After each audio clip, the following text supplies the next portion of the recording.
Hello दोस्तों, कैसे हैं? आज एनीपीडिया के इस चैप्टर में हम बात करेंगे एक ऐसे व्यक्ति की जो बौने भी थे और लंबे भी थे, और एक ऐसे व्यक्ति की जो एक एनिमेटेड मूवी के कैरेक्टर से मिलते हैं, और तीसरा एक ऐसे व्यक्ति की जो कि पेशे से नाई है और वो काम एक टीचर जैसा कर रहे हैं। तो चलो पलटते हैं एनीपीडिया का एक और page. Let's read down all of it phase.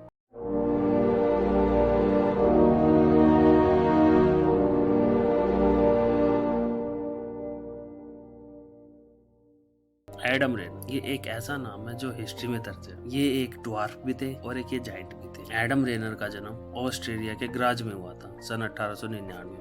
इनके जो माता पिता थे एक औसत आकार के थे। जब पहला वर्ल्ड वॉर शुरू हुआ तो रेनर सेना में भर्ती होने के लिए गए थे, पर सेना ने उनको रिजेक्ट कर दिया था क्योंकि उनकी हाइट 1.41 मीटर थी, तो उन्हें छोटा समझकर निकाल दिया था। एक साल बाद रेनर फिर गए सेना में भर्ती होने के लिए। अब उनकी हाइट 6 सेंटीमीटर और बढ़ चुकी थी, पर सेना की ऊंचाई के आधार पर उनको फिर रिजेक्ट कर दिया गया। 19 साल की उम्र में रेनर 1.47 मीटर लंबे थे और जबकि आर्मी में 1.53 मीटर हाइट मांगी हुई थी। रेनर सिर्फ 6 इंच छोटे थे, पर उनको बोना कह के आर्मी में से रिजेक्ट कर दिया। मेडिकल रिपोर्ट में कहा गया कि रेनर के हाथ उसके शरीर से असामान्य रूप से बहुत बड़े हैं, लेकिन 21 साल की उम्र में सब कुछ बदल गया जब रेनर अचानक से बहुत तेज गति से बढ़ने लगा। अगले 10 साल में रेनर की हाइट 1.53 मीटर से बढ़कर 2.16 हो गई। इसी दौरान रेनर की जो रीढ़ की हड्डी थी वो भी बहुत तेज गति से विकसित होने लगी। ये सब इसीलिए हुआ था क्योंकि उनकी जो पिट्यूटरी ग्रंथि थी उस पर ट्यूमर हो चुका। इस ट्यूमर के कारण ही उनकी हाइट इतनी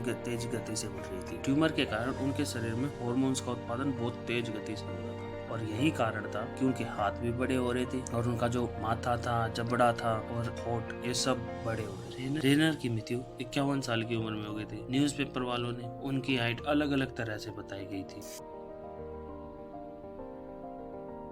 श्रेक, इस नाम से तो आप वाकिफ होंगे। 2001 में ड्रीम वर्क्स की एक एनिमेटेड मूवी आई थी जिसका नाम था श्रेक। अरे वही राक्षस जो दयालु राक्षस था, बदसूरत सा, हाँ यही जिसे आप स्क्रीन पे देख रहे। इन्हीं के जैसा यानी कि श्रेक जैसा बिल्कुल रियल लाइफ एक व्यक्ति है जिनका नाम है द फ्रेंच एंजल। ये इनका निकनेम है। असल में उनका फॉर्मली जो नेम है वो है मॉरिस टिलेट, जिनका जन्म 1903 में हुआ था। बचपन में उनके दोस्त भी प्रिंसेस जैसे बालों को देखकर उनका मजाक भी उड़ाते थे। उनको कहते थे कि परी आ गया, इसीलिए इनका निकनेम द फ्रेंच एंजल रखा गया। जब वे 17 साल के हुए तो डॉक्टरों ने टिलेट को एक्रोमेगाली नाम की बीमारी से ग्रस्त बता दिया। ये बीमारी वो होती है जिसमें हार्मोन्स ऊपर नीचे हो जाते हैं, रिगुलेट पुलट हो जाते हैं। इसमें पैर, चेहरा, हड्डियां, इनकी वृद्धि बहुत अलग हो जाती है। एक्रोमेगाली इस बीमारी की वजह से उनका चेहरा जो 2001 में श्रेक मूवी आई थी उनमें जो श्रेक था उनके जैसा चेहरा हो गया था। बिल्कुल टिलेट और श्रेक के जो बीच का जो अंतर था कुछ भी नहीं था, बिल्कुल एक जैसे थे। ड्रीम वर्क स्टूडियो ने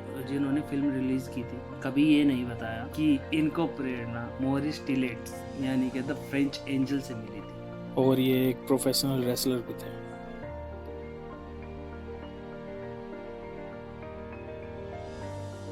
अच्छी शिक्षा कौन नहीं चाहता, सब अच्छी शिक्षा चाहते हैं, पर किसी के बस में होती है और किसी के नहीं। तो आइए मिलते हैं एक ऐसे ही व्यक्ति से जो तूतिनकोरन के मिलरपुरम में रहते हैं। वे पेशे से एक नाई है, पर वे काम टीचर से भी अच्छा कर रहे हैं। उनका नाम है पोन मरियप्पन। थोड़ा लंबा नाम है, बोलने में भी थोड़ा मुझे अजीब लग रहा है, पर नाम बड़ा अच्छा है, पोन मरियप्पन।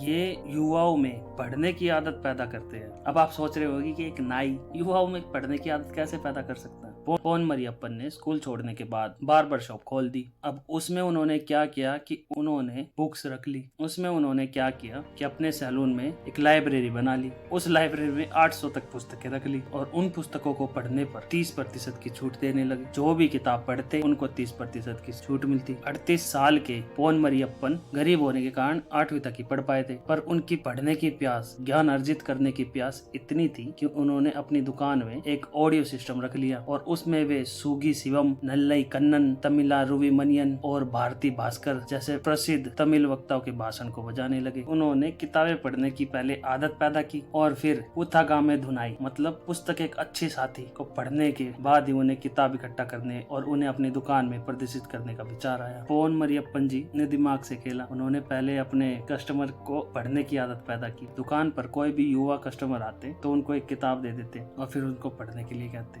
30% डिस्काउंट तो वे देते ही, पर वे कहते थे कि कुछ तो पढ़, और फिर कुछ पढ़ने के बाद उनको एक कॉपी में उनका सार लिखने के लिए कहते। इसी तरह वे लोगों में पढ़ने की आदत डालने लगे। इन्होंने पहले 250 पुस्तकों के साथ अपनी लाइब्रेरी शुरू की थी और अब उनके पास 850 से भी ज्यादा पुस्तकें हैं। तो मरियप्पन जी को मेरा तो सैल्यूट है। तो आपको ये तीनों फैक्ट जानकर कैसा लगा? अगर आपको अच्छा लगा तो लाइक कीजिए, सब्सक्राइब कीजिए और शेयर भी। तो फिर पलटेंगे एनीपीडिया का नया चैप्टर एक नए फैक्ट के साथ। तब तक के लिए bye, thank you for watching.